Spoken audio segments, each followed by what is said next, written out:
Joining us today is Vandana Hari, a name that does not really need a lot of introduction because she's a very well-known name in the oil market. She's founder of Vanda Insights. Thank you very much, Ms. Vandana Hari. It's always a pleasure to speak with you.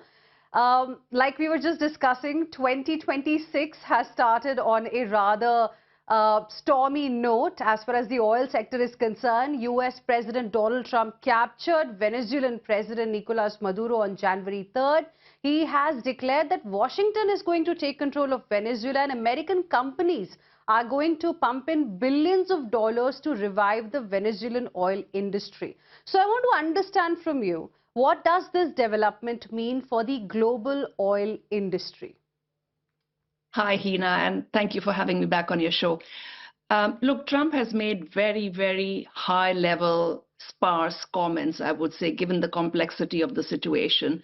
The devil, as always, is going to be in the details.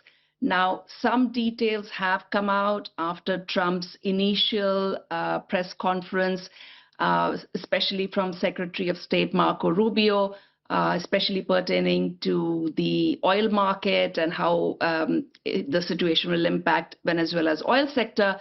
But that said, if you start on a very high level, politically the situation remains very fluid in Venezuela.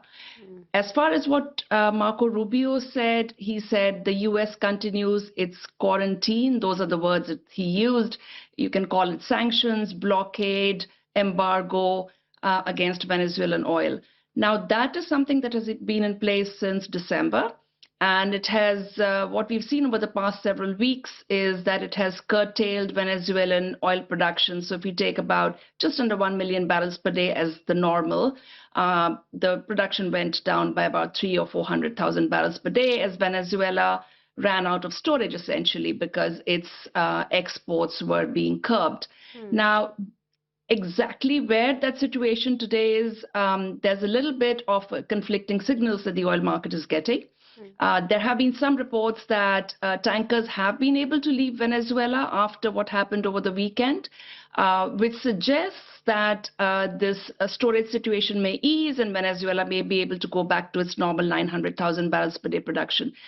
As I mentioned, the situation is very fluid until and unless we see the interim leadership in Caracas, which is now led by the Vice President Delcy Rodriguez, until and unless we see them actually moving forward to work with Washington, it's going to be a very sort of a situation in flux and unpredictable. So there's considerable uncertainty.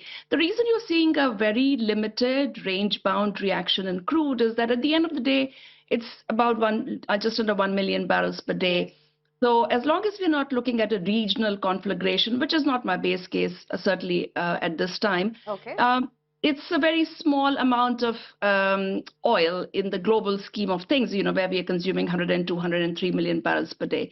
So it's a wait and watch game for the oil market. So you said uncertainty, this particular news has brought as far as the oil market is concerned. Even though output right now is very small, the potential is huge, and that's what we are going to be discussing as well. Is US intervention, in your opinion, good or bad for Venezuela's oil industry?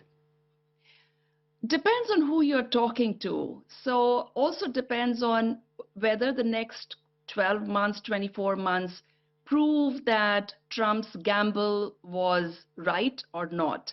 So I think there are a lot of hurdles in the way. Again, while Trump has made that very high-level comment and claim that US oil companies will plow in billions of dollars that are needed, and that is indeed the case. Some people would argue tens, if not hundreds of billions of dollars to restore, rehabilitate the overground infrastructure in Venezuela. Then you have all the challenges and hurdles of underground, right? So yes, Venezuela is said to have the world's largest oil reserves, just shy of 304 billion barrels. But then again, you know, the last time this was confirmed, checked, has been a long time. So what is the geology under the ground? So a lot of these things will need to fall into place. First of all, oil companies within the US will need to see some semblance of political stability in Venezuela. That alone could take months. Then they'll need to see what is the fiscal regime, what is the regulatory framework. We can't assume that it will all be the same. Well, it was practically, there was none under Maduro, right? Because they had essentially thrown out most of the foreign oil companies. So for all of those things to fall into place, I would say we are looking at several years. If we talk about all the way from companies deciding that, okay, now is a good time for us to go in, to us actually seeing oil from those billion barrel reserves, potentially we're looking at more than a decade. Okay. So it's a very, very long-term game plan that we're looking at here. Okay. Long-term game plan is what you're saying, is looking like right now as far as Venezuela's oil industry is concerned. Venezuela, like you said, it's sitting on 303 billion barrels worth of crude. Do you think Trump's action could change the dynamics of the industry in that long term that you're talking about? So it was very clear for the past several years that Venezuela would not be able to resurrect, at least certainly not under the sort of socialist regime and the way Maduro was governing the country. But Venezuela would not be able to restore its oil sector to its former glory. Once upon a time, not so long ago, well, probably a long time ago, in 1970, Venezuela pumped as much as 3.7 million barrels per day, almost 4 times what it is pumping now. So it has been clear for a long time that foreign companies will need to come in. It's not just funding, Heena, it's also the technical expertise, right? So over the decades, Venezuela has essentially had a lot of brain drain. Oil company experts, oil sector experts have left the country as well. So all of these factors are important. They will need to be back in place for Venezuela to be able to tap its reserves. And yes, Trump is right in a way that US companies do have this wherewithal. When you look at the likes of ExxonMobil, ConocoPhillips, both of which were very, very active in Venezuela for several decades until they were basically thrown out of the country. And then Chevron, which has been subsequently back in the country. So there are other companies as well, the likes of BP and Total and Shell and so on, which are also, potentially could do the same thing. Of course, it remains to be seen. I would expect the US would want its own companies to go in first and, get the first dibs, as it were, on the spoils of the action over the weekend. So he's right in that sense. But as I mentioned earlier, a lot of certainties have to be in place, a lot of assurances have to be in place for these companies to make that sort of a commitment. It's a commitment of billions of dollars and spanning over decades. So, those are not taken very lightly. You need to have assurances in return. Okay. Can you also explain to our viewers a little bit as to why Venezuela was not able to produce more than 1 million barrels per day?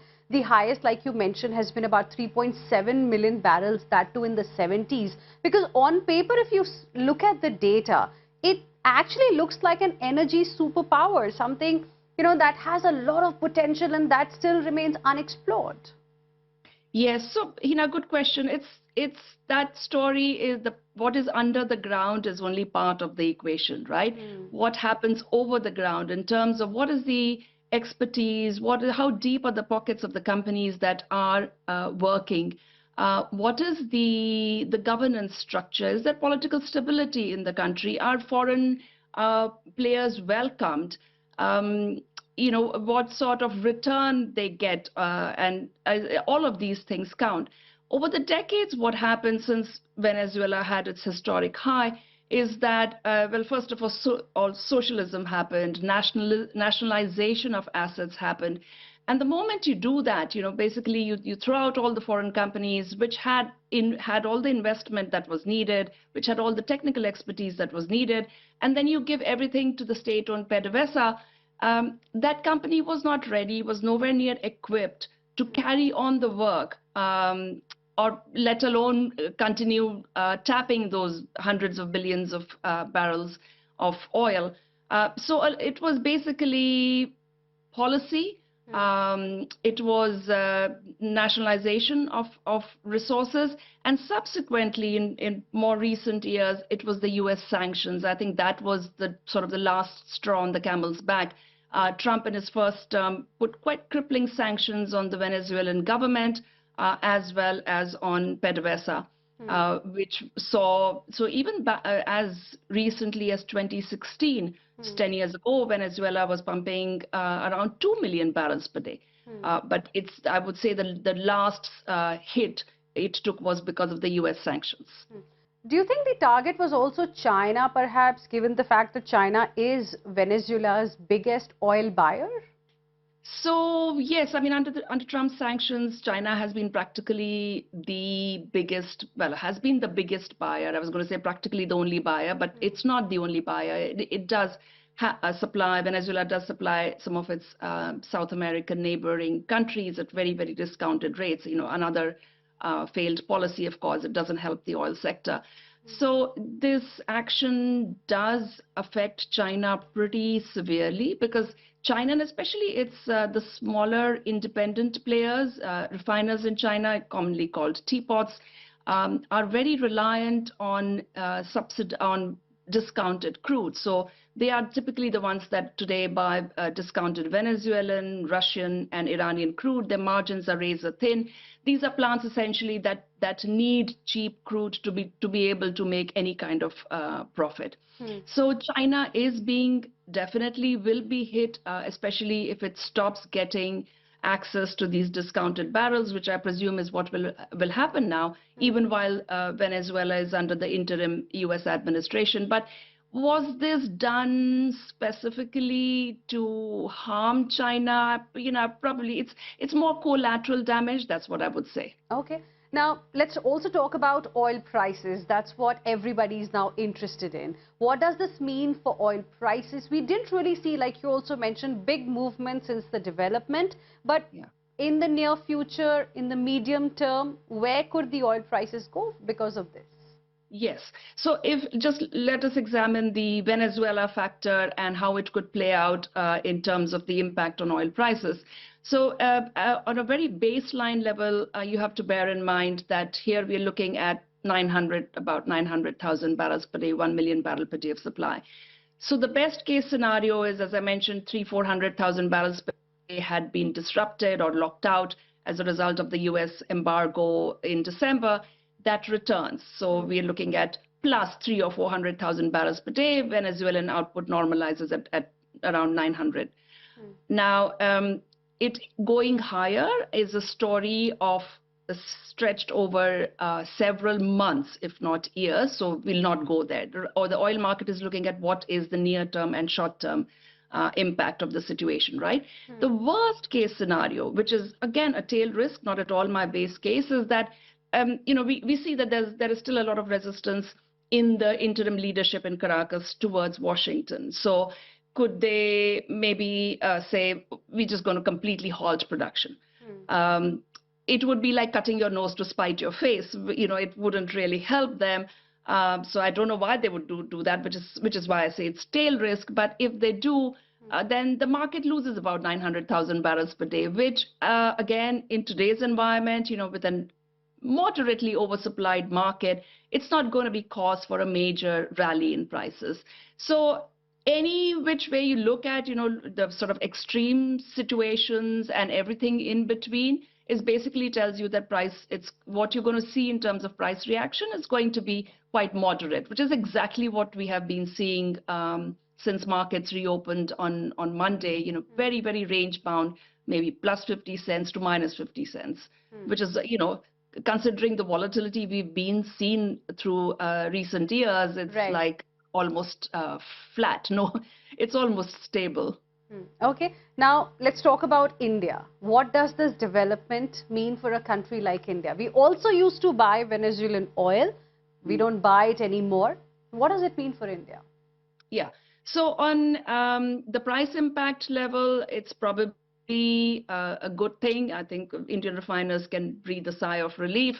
Prices are right now sort of in the sweet spot, you know, around $60 a barrel is probably what they would like to continue seeing in terms of crude. And there isn't much risk of a major rally in crude prices. So that's good for India, for India's refiners. You're quite right. India was involved. India had been importing Venezuelan crude, not a whole lot, but there are few refiners. It's a very heavy grade of crude, but India does have very high complexity refineries, which would probably like to have that crude because it offers you better margins because of the discount at which it sells. So yes, Indian refiners would probably want to see the US again enable the resumption of free unencumbered crude exports from Venezuela, in which case you would probably see Indian refiners stepping back into the market to buy that crude.